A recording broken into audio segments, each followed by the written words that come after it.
여러분 안녕하세요. 동글동글 동화나라입니다.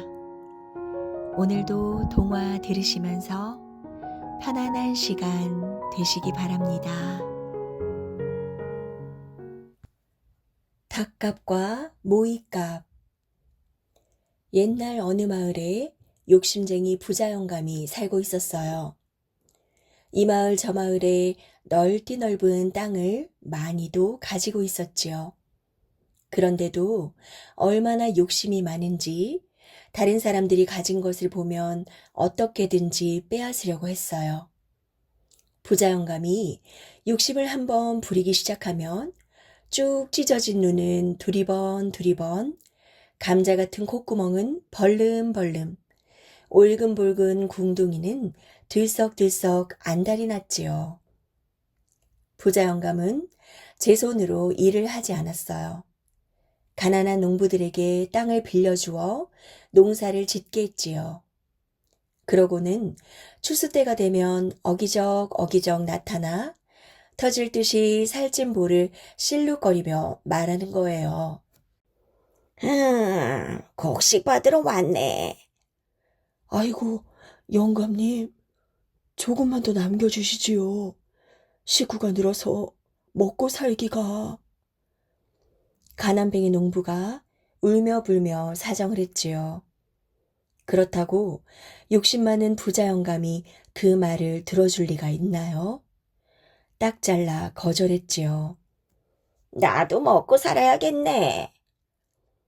그러고는 농부가 애써 거둔 곡식을 눈곱만큼만 남겨놓고 바리바리 실어가 버렸어요.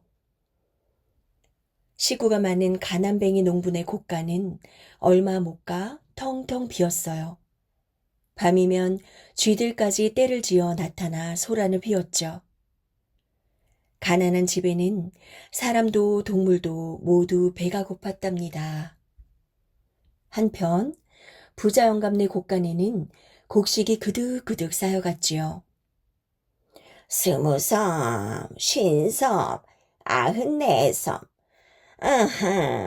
올해는 꼭 10,000섬을 채워야 할 텐데.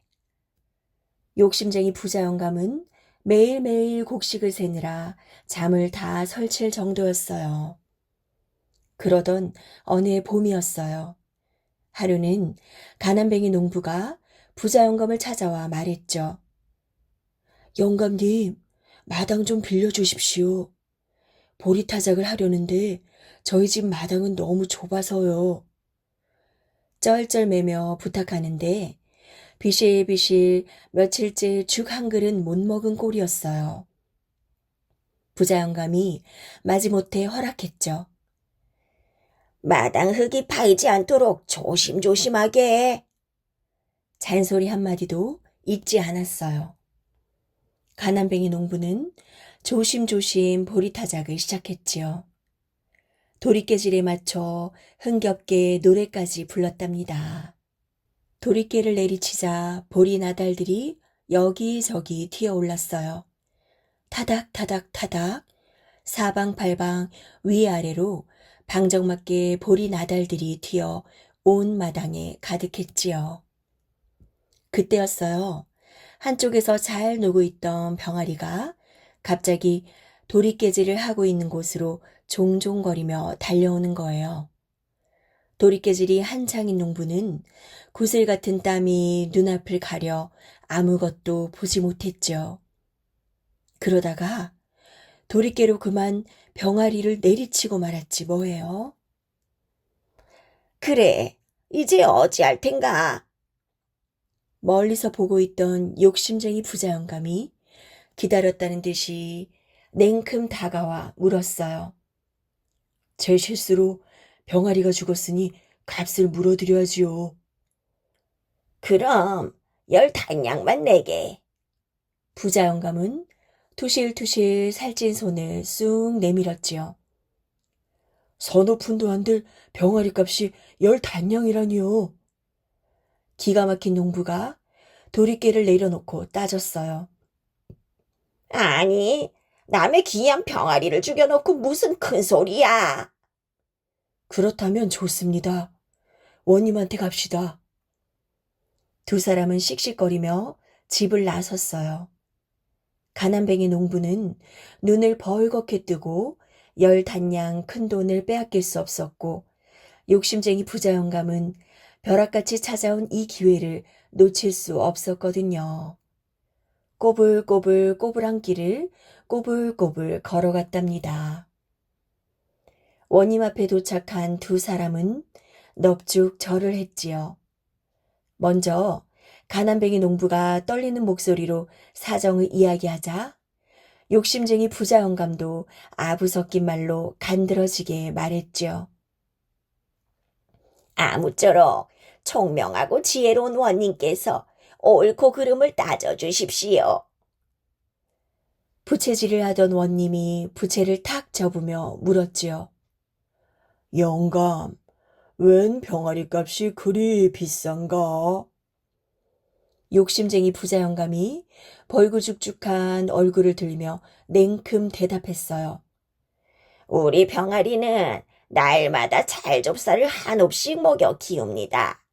가난뱅이하고는 달라요. 내년 봄이면 염소만큼이나 큰 닭이 될 텐데 당연히 염소 한 마리 값은 받아야지요. 그렇구나. 영감 말이 옳소. 날마다 찰좁쌀 한 옵씩을 먹는다면 염소만큼이나 큰 닭이 될 거야. 그렇고 말고. 원님이 부채를 들어 무릎을 탁 쳤어요. 농부는 당장 병아리 값을 물어내라. 오늘 중으로 10단량을 가져와야 할 것이다.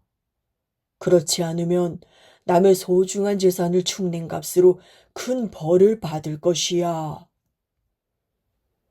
농부는 집으로 가다 말고 마을 고갯마루에 멈춰 서서 자신의 오두막집을 물끄러미 내려다보았죠. 아이를 업은 아내가 좁은 텃밭에 씨를 뿌리고 있는 게 보였어요. 절로 마음이 급해졌지요.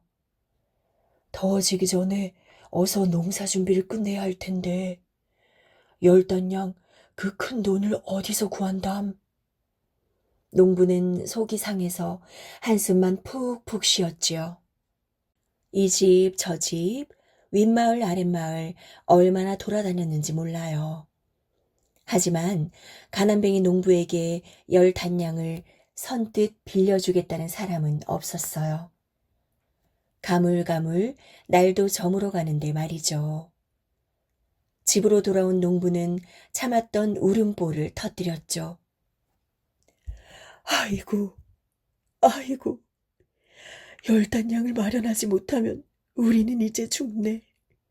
욕심쟁이 영감 때문에 우리는 이제 죽는다네. 울음소리에 놀란 사람들이 웅성웅성 모여들었어요. 농부의 이야기를 듣고는 저마다 성이 나서 떠들어댔지요. 못된 욕심쟁이 같으니라고. 끝없는 욕심 때문에 또 한 사람이 죽게 되는구나. 옳은 판결을 해야 하는 원님조차 부자 영감 편이라니. 가재는 개편이라고 윗물 아랫물이 다 썩은 탓이야. 모두들 도와줄 돈은 한 푼 없지만 마음만은 따뜻한 사람들이었어요. 나 좀 보세. 지나가던 한 사람이 헛기침을 하며 농부를 불러냈어요. 오늘 장에 나가 염소를 팔아온 돈이라네.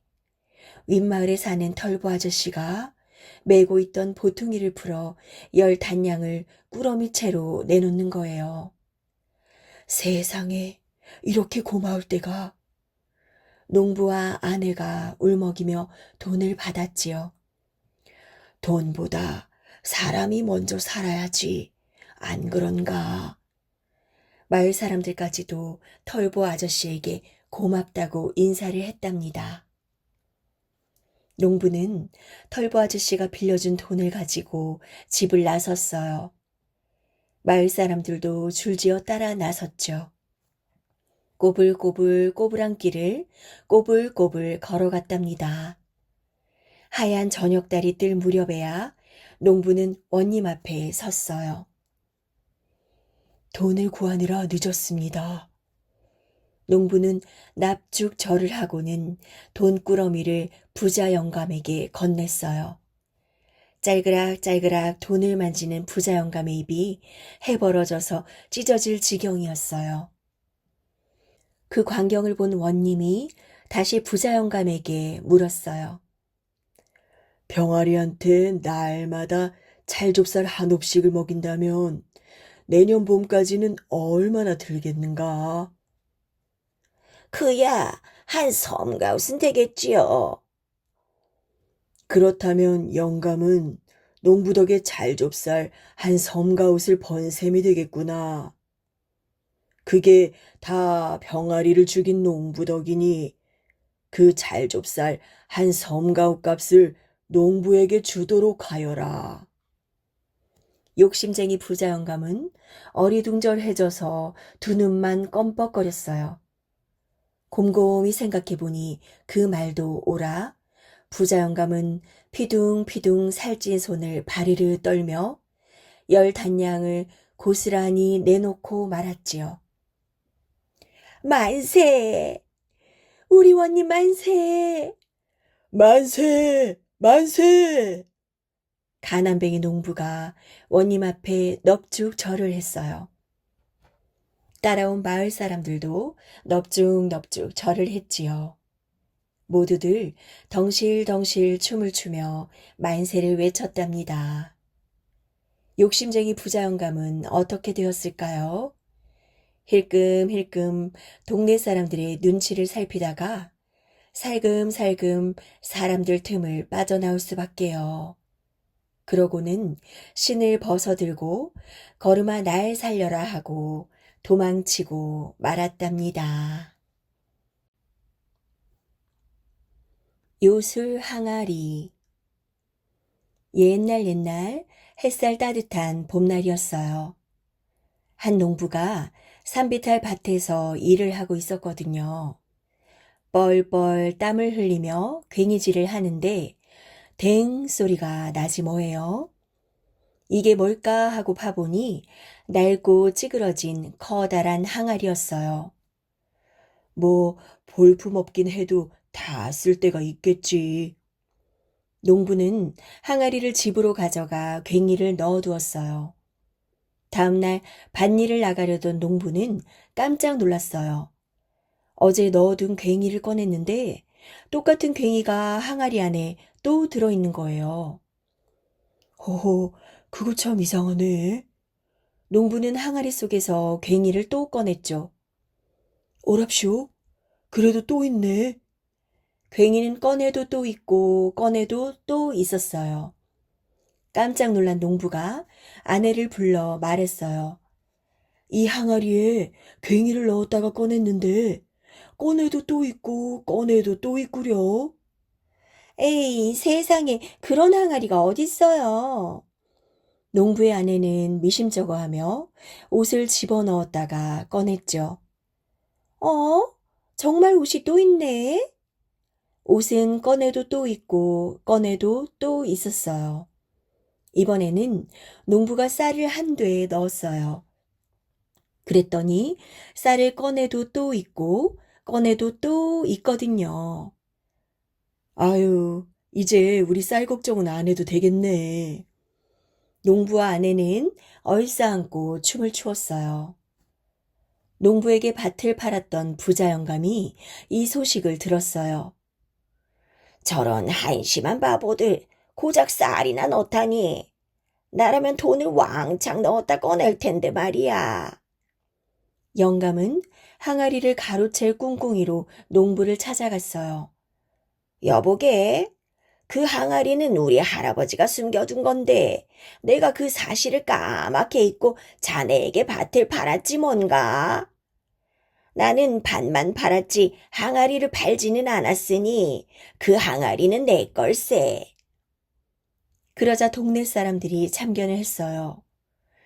그런 억지가 어딨어. 자기 밭에서 나왔으면 자기 거지. 그래도 항아리는 안 팔았다잖아요. 한참을 옥신각신하자 한 노인이 말했어요.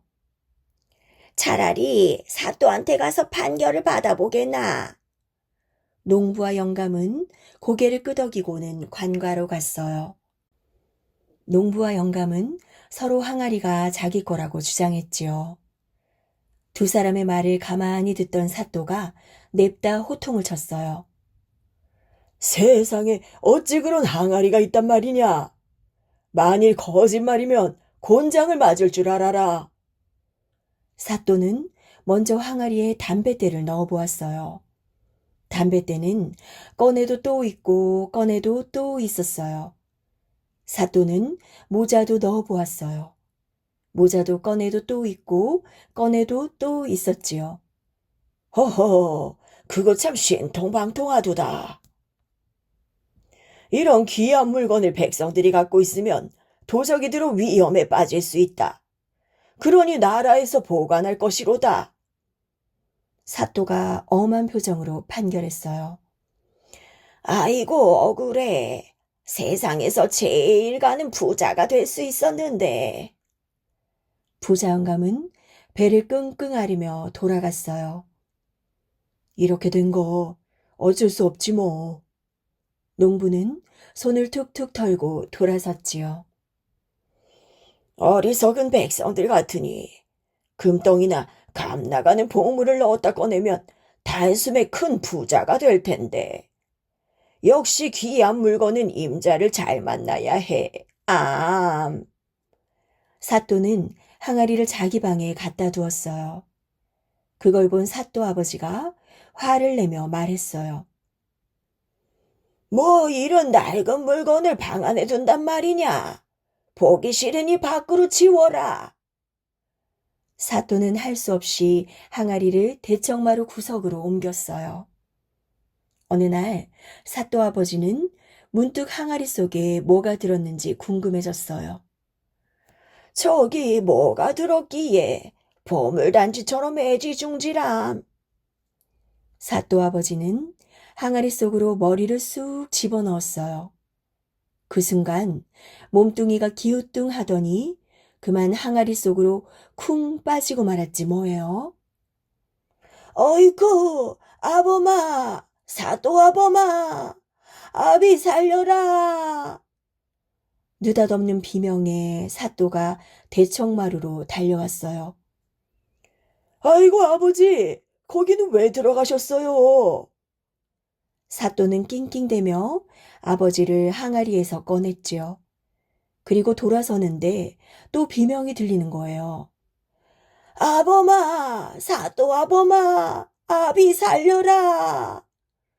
사또는 또 아버지를 꺼냈지만 아버지는 꺼내도 또 있고 꺼내도 또 있었지요. 사또는 한참 동안 아버지를 꺼내고는 지칠 대로 지쳐서 축 널브러지고 말았어요.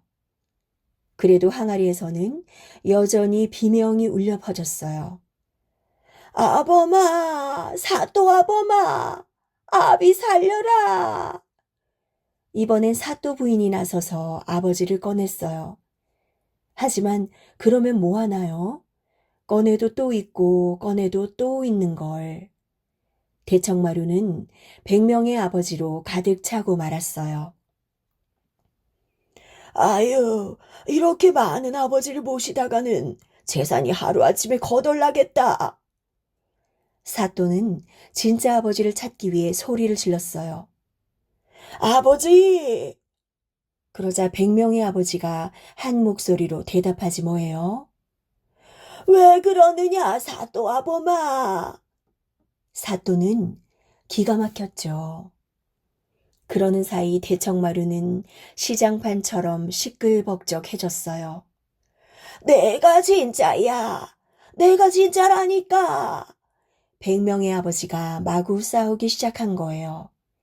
삿대질 하다가 멱살잡이하고 옥신각신 왈갑달각 밀고 당기고 엎치락 뒤치락 그러다가 그만 와장창 항아리를 깨고 말았네요.